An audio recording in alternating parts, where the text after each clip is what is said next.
nangangahulugan to mga kababayan na posible talaga ma-impeach etong si Sara Duterte sa Kamara de Representantes dahil ayon po kay Congressman Benny Abante, talagang matibay daw ang ebidensya laban dito kay Sara. So ngayon ito, pakinggan po natin yung buong panayam kay Congressman Benny Abante mga kababayan, kaugnay daw po sa pagbasura ng impeachment complaint laban daw po kay PBBM at kabilang din mga kababayan doon sa mga kakaharapin ni Sara Duterte. Ano po, so ngayon ito i-play po natin.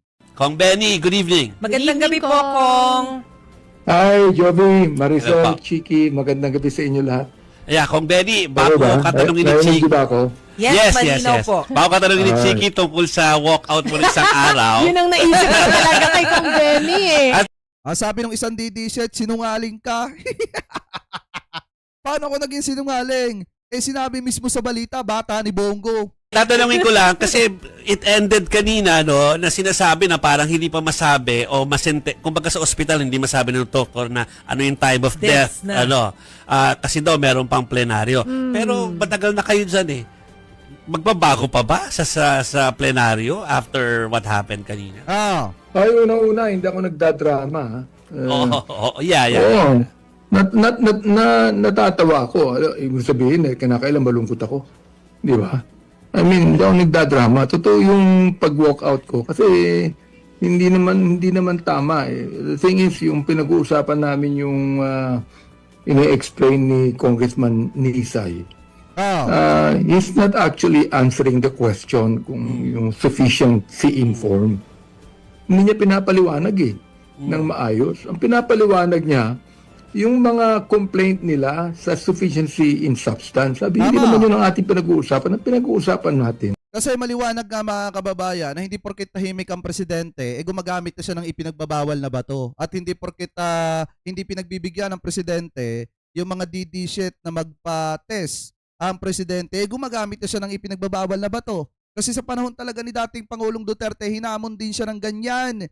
Pero, hindi naman siya nag-response. Puro yabang lang ang mga pinagsasasabi niya sa mga kababayang Pilipino po natin nung panahon po niya. Anyway, tuloy pa natin. Kung yung ba ay sufficient sa forma. Pangalawa, mga kababayan, ngayon papalitan na natin yung tawag natin sa mga DD-shit. Hanggat kaya kong palitan, papalitan na natin.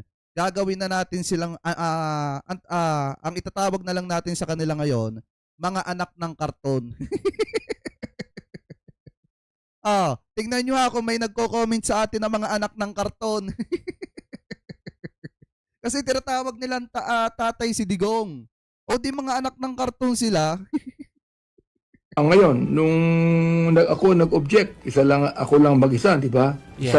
Yung isa nag-abstain. Pero nung pangalawa, siyam na kami. Sinamahan na ako ng 8. Sapagkat nakita namin na talagang hindi maayos ang walang tanong doon eh.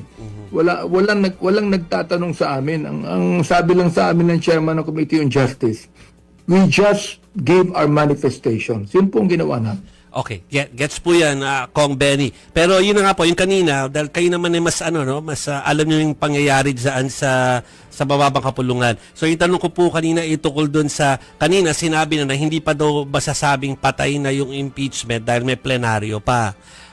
Pero sa tingin nyo po ba, dahil kayo naman eksperto dyan, bababago pa ba kahit dalhin sa plenaryo yan? Wala na, hindi na madadala sa plenaryo. Dismiss na sa committee. Tama, wala na. Move on na tayo sa impeachment ni PBBM, tapos na yan. Ang kailangan na nating abangan ay yung impeachment ni Inday Lustay, mga kababayan, na anak ng karton. Diba? Kasi marami po talaga dyan mga anak ng karton na mag-iiyakan kapag ka na-impeach, etong si Inday Lustay. Anyway, tuloy pa natin. Tama. They have been dismissed in the committee. So, wala nang plenaryo. Ang hinihintay lang namin, yung impeachment laban kay Vice President Sara. I see. O so malinaw yun. Para sa inyo, Ayaw marinig yan ng mga anak ng karton. Magagalit na naman yung mga anak ng karton sa'yo, Congressman Benny Abante, pag binabanggit mo yung impeachment ni Inday Lustay. Diba? Wag yan, magagalit yung mga anak ng karton, ayaw nila yan. Kong, binasura na Binasura na yan ng dead na. committee. Good as dead. Binasura ng committee. Good as dead yan. Yeah, okay. So, ibig sabihin, Maaring the only thing that the plenary can do is we will submit to the plenary for a plenary vote. Ano? Kung mangyari man yung plenary vote na yan, hindi na mananalo yan. Wala na. but It's good as dead. is this something that you have already expected, Kong? In-expect ko na yan noon pa eh. I mean, in fact, nung I was interviewed, sabi ko, hanggang Friday na lang yan. Ngayon nga, umabot pa nga ng Wednesday. Hanggang Friday na lang yan. That will not even prosper. Sapagkat nakikita ko, binabasa ko naman yung dalawang klaseng impeachment as I May tanong dito, sabi ni, tama ba, Jen Frams? Boss, if mag-resign si Sara bago ma-impeach, pwede pa siya makasuhan ng mga kasama, pwede ba siya makasuhan ng mga kaso, tama po ba? Actually, sinampahan na siya ng kaso sa ombudsman. Plunder yon at iba pa. 'Di ba may mga kinalaman sa graft, malversation, mabibigat na kaso, mga walang piyansa. read the charges on the sufficiency in substance. Wala talaga eh. Yogi, wala. O, chicken. Wala talaga eh. Kahit anong gawin mo, wala eh. Tsaka good thing na rin mga kababayan para sa akin good thing na rin na nangyari yung impeachment laban po sa presidente kasi at least napatunayan na yung mga aligasyon sa presidente ay walang sapat na basihan. Kasi hindi naman porket sinabi ni Amy Marcos na yung kanyang kapatid ay gumagamit ng ipinagbabawal na bato, paniniwalaan na agad natin yung sinasabi ni Amy Marcos mga kababayan. At hindi naman porket sinabi ni Saldico na ang presidente ay tumanggap ng pera sa pamamagitan ng kanyang ni Cadiz, paniniwalaan na rin agad natin yung sinasabi ni Saldico, lalo na at wala naman si Saldico dyan dito sa Pilipinas sa Kamara de Representantes para patutuhanan yung kanyang sinasabi. So mahirap paniwalaan, mga kababayan. Ano po, kaya talagang walang sapat na batayan yan at dapat po talagang ibasura. Ano po, anyway, tuloy pa natin. Is all hearsay. Of course, allegations yan, no? And sabi nila, hindi naman pag-uusapan yung mga talagang katotohanan yan, authenticated records niyan, kapag dumating na yung talagang sa plenaryo at dumating na yung Senado para pag-usapan at talakayin na yan. Pero hindi eh. Sa committee pa lang, hindi lang dapat allegation ang pag-uusapan dyan. There should be authenticated records. There should be evidences. There should be factual evidence that should be shown to us. Oo. Kung Benny, si Chicky Verhel po ito, kung Yes. ang problema po ay kakulangan sa ebidensya o maybe in this case walang ebidensya, sa tingin po ninyo, ano po ang tingin nyo sa idea na dapat hindi outright dismissal? Instead, magkaroon dapat ng masusing pag-iimbestiga? Alam mo, totoo lang, masusi na nga yung binigay namin eh. I think I even commended the chairman of the Committee on Justice for being so kind to the endorsers of the complaints, di ba? I mean, ako, gusto kong tapusin na ito dahil wala man talaga mangyayari. Sabi ko nga, it's an exercise in futility. That's why I walked out. You know, it's actually a waste of the people's money. Wala talaga mangyayari. Kahit na ano pang gawin dyan. I believe. Kasi kung titingnan nyo mga kababayan ko, patatagalin niya ang pag-uusapan ng pag-uusapan, yung mga aligasyon na gumagamit ang presidente ng ipinagbabawal na bato, pag-aaksaya lang ng pera ng taong bayan yan. Kasi ang pinag-uusapan na nga, corruption eh. Yung inaksayang pera ng taong bayan tapos aaksayahin ulit ang pera ng mamamayang Pilipino sa walang basihan at walang kwenta na usapin. Di po ba mga kababayan? Anyway, tuloy pa natin. That all of the members of the Committee on Justice have been set na talagang patayin na itong impeachment laban sa ating Pangulo. Tama ba yung dinig ko sa sinabi niyo Kong Benny kanina earlier na ang inaantabayanan ninyo o binomonitor niyo ay yung magiging fate nung impeachment complaints laban naman kay VP Sara Duterte? Yan! Yun na yun talagang binabantayan namin kasi maraming mga ebidensya eh. Sa totoo lang, no? Nung kami nasa Quadcom o sa Tricom pa naman, marami ng mga ebidensya against the Vice President na hindi niya naman sinagot yan because she did not want to take an oath to us. Di ba? Nako po mga kababayan, yan na. Malinaw po sa sinabi ni Congressman Benny Abante na ang inaantabayanan po nila ay yung impeachment daw ni Sara Duterte kasi nung siya daw po ay nasa Quadcom pa, talagang marami na daw po silang nakita na mga matitibay na ebidensya laban po kay Sara. Na hindi naman daw po sinagot kahit kailan ni Vice President Sara Duterte. So ito nga po yung sinasabi ko sa inyo mga kababayan. Maliwanag po sa sikat pa ng araw na ito po talagang si Sara Duterte ay may impeach at yung mga anak ng karton mag-iiyakan. Sa pangalawang pagkakataon may impeach dito si Sara. Sinasabi ko po sa inyo yan. Lalo na at mga matitibay yung ebidensya laban po kay Sara Duterte. May sapat na batayan at ebidensya laban po sa kanya patungkol dun sa confidential funds. Lalo na kapag tumistigo pa itong si Madriaga, may impeach talaga si Sara. Sad to say sa mga anak ng karton. May impeach po talaga si Sara. Anyway, tuloy pa natin. Ininsulto pa niya ang Kongreso on that eh. That was an insult to the whole institution. Oo. Ngayon, meron pang ebidensya na lumabas ngayon tungkol doon sa isang bodyguard niya, si Madriaga. Yan, di ba? Na yun, pag-uusapan din niya. Napakarami talaga mga ebidensya pag-uusapan.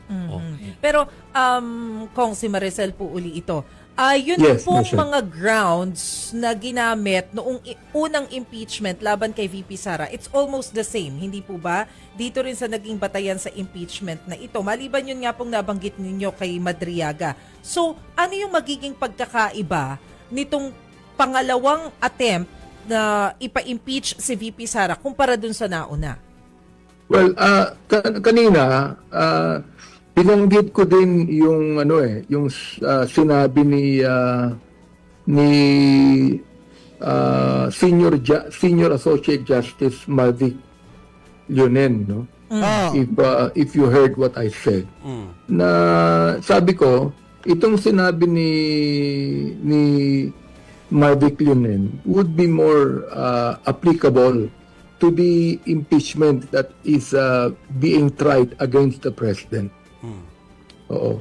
Na saan ba yung binanggit na yun? Na hinahanap ko dito nasa akin pa yung nabanggit ni Associate Justice Mavic Leonen, no? Na wag natin gagawing parang political exercise lang. Tama. Wag lang natin gagawin ito. Kasi sa totoo lang mga kababayan, yung mga aligasyon po kay Sara Duterte, wala naman po kinalaman sa pampulitikang usapin yan eh. Lalo na yung paggamit po niya ng ng 125 million pesos na confidential funds na hindi alam kung saan po napunta, kung saan dinala. Lalo na yung pagtistigo nito pong si Ramil Madriaga, wala naman po itong kinalaman sa mga kalaban sa politika ni Sara Duterte. Ito ay may kinalaman po both kay Sara Duterte sa kanyang dating tauhan at may kinalaman sa paglustay ng pera ng mga kababayang Pilipino po natin at pagdi-deliver ng pera sa mga kaalyado ni Sara Duterte. So lahat po yan ay umiikot lamang po sa kanya. Kaya nga mga kababayan, wala pong pwedeng sabihin dito na pinopolitical persecution etong si Sara Duterte kasi maliwanag po mga kababayan ang sinasabi ng mga ebidensya laban po sa kanya. Parang nag-a-accuse lamang tayo na walang kahihinatnan. And to me, that was actually more applicable to the impeachment complaint that were filed by the endorsers laban sa ating Pangulo. Wala talaga eh. I mean, you look at all of the, all of the charges on the sufficiency in substance. I mean, it's all speculative, it's all hearsay. Oo. Walang personal knowledge. Walang tinatawag nating hard evidence to be able to speak of. Wala yung mga authenticated records. In fact, we were talking about the sufficiency in form. Sinabi ko na eh. How do we know that the 32 people that filed the complaint against the president are all taxpayers? Okay. Wala naman silang binigyan na ebidensya tungkol dyan. Sir, pahabol lang tungkol pa rin dito kay VP Sara. Kasi alam naman po natin what happened before na pagdating dun sa Senate, wala agad nangyari dahil nga hindi natin naintindihan kung ano nangyari doon sa forthwith. But with the new Senate leadership now, na hindi natin alam kung magiging new ulit, ano po yung scenario na nakikita natin pagdating naman dito sa impeachment cases Kasi- laban kay VP Kasi kung si Tito Sen, mga kababayan, ang tawag dito, ang talagang mananatiling Senate President, uusad yung impeachment na yan. Diyan po sa Senado. Lalo na ngayon at alam naman natin na si Tito Sen talaga. So malaki ang posibilidad, ako, in my personal opinion, uusad yung impeachment na yan sa Senado, mga kababayan, dahil alam naman po natin na si Tito Sen ay pro-constitution. Ang sinusuportahan niya at sinusunod niya yung sinasabi ng saligang batas. Sara. Kasi baka maipasa nyo nga sa taas at iba just na in yung case. nakaupo doon. I would like to include also the decision of the Supreme Court, no? Palagay ko, ang kasama dun yung tinatawag nating forthwith, eh. Ibig sabihin, hindi na magkakaroon ng problema as far as delaying the impeachment is concerned. Sapagkat pinilawa na yung forthwith, eh. Dapat talaga, forthwith na yan, no? Yeah. Now, hindi ko alam yung with the leadership of the Senate, for example, ang concern ng ibang mga congressman kasi namin, baka hindi na naman manalo ito sa Senado, eh. Kapag look, it will take about 16 senators Votes, yeah. to vote for the impeachment. Samantalang mayroon pa ng mga 8, 7 o 8 na lang dahil si Senator Bato hindi na makita kung nasaan, eh. 7 na lang. Still, with that 7, talagang walang mangyayari sa impeachment. Pero sabi nila, mas importante na ba ilahad doon sa court, sa impeachment court, lahat ng ebidensya na ihahatag ninyo?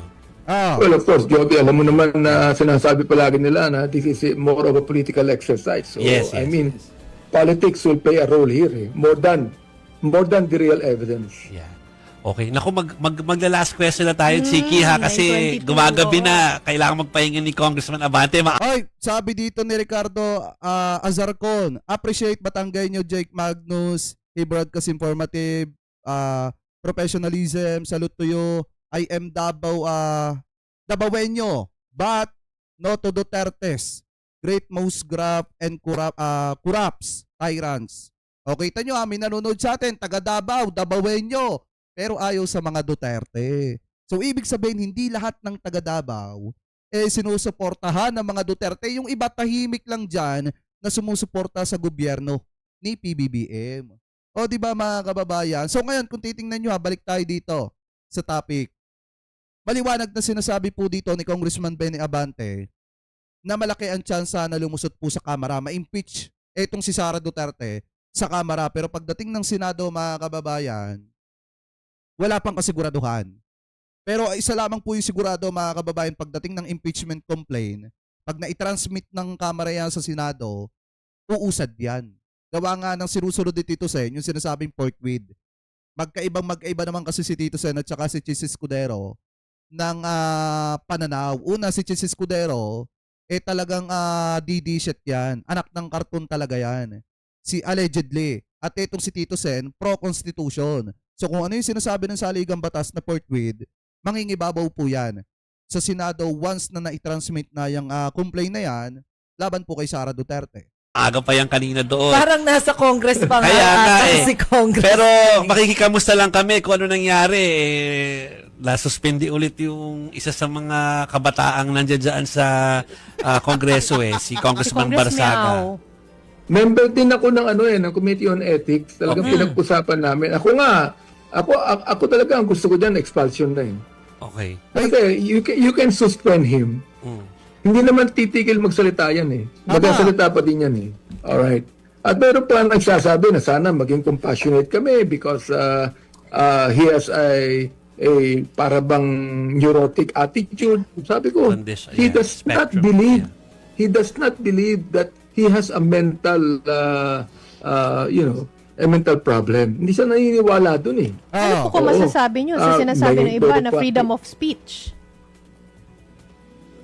Well, we allow that. In fact, sinabi ko pa nga, na kapag pinilit natin siya na magkaroon ng medical expert na tumingin sa kanya, that might even violate his rights as a person. So, nasa kanya yun eh. Nasa kanya. He can still speak outside Congress, but not inside Congress. Yeah. Okay. Nice talking to you again, Congressman Abante. We'll see. So ibig sabihin mga kababayan, ano na naman? Suspended na naman itong si Kiko Barsaga o masususpended na naman? Kasi dito mga kababayan, sa Lipa merong isang kongresista na persona non grata. 'Di ba? Dahil sa pambabastos kay kay Ralph Recto. Tapos ito pala si Kiko Barsaga mga kababayan, masususpend na naman. Ano na lang ang mangyayari sa mga DD-shit yan? 'Di ba? Sa mga anak ng karton. O di wala na. Yung mga pinapanginoon ninyo, unti-unti na napupuksa. So ngayon, ang maliwanag dito mga kababayan, ito pong si Sara Duterte, malaki ang tsansa na ma-impeach po yan dyan po sa Kamara dahil matibay ang ebidensya laban po sa kanya. So ngayon, ang pinaka-choice na lamang ni Sara Duterte once na umusad ng umusad yan, ang mag-resign. Kaso ang problema, sa attitude ni Sara Duterte, mukhang malabo siyang mag-resign. Itutuloy niya yan mga kababayan at ipaglalaban niya yan. So tingnan na natin kung ano ang kahantungan niyan sa huli mga kababayan kasi matitindi po yung ebidensya laban po sa kanya at may mga dapat po talaga siyang sagutin na hindi niya sinagot noon. Ano po? So kayo, mga kababayan, kung kayo po ang tatanungin, ano po ang masasabi ninyo hingil po dito sa mga topic na yan na tinalakay po natin? Comment below na lamang po kung ano ang comment at opinion po ninyo hingil po dyan.